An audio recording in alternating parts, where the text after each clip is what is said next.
The arrival in Europe of the Atlas of Creation has led to serious panic among materialists and Darwinists across the continent.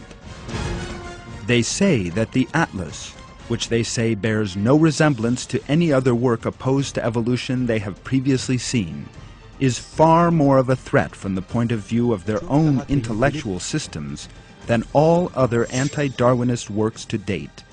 So much so, in fact, that they have even tried to ban the book.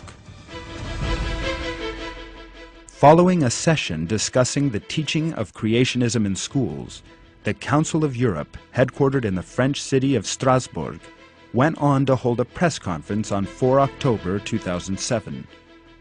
The main subject of the conference was the Atlas of Creation, which lay on the table throughout.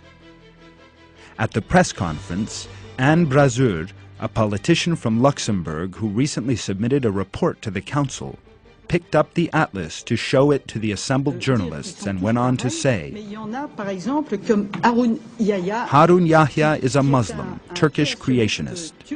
This is the first volume. There are 2 more. It has been sent out to Europe in 2 languages, English and French.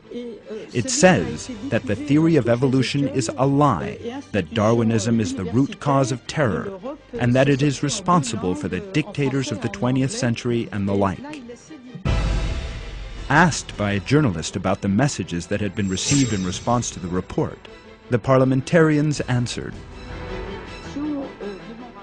Generally speaking, we received negative emails. Very few letters supported the report.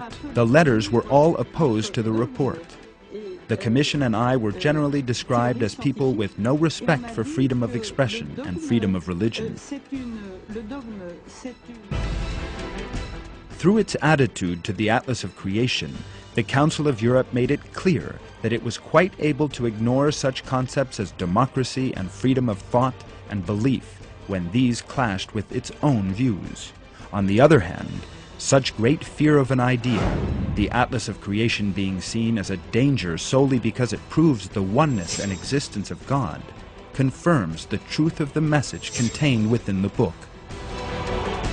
The Atlas of Creation, which has spurred Europeans who claim to espouse democracy and freedom of ideas and belief to adopt contradictory policies, such as book banning, is still the subject of debate.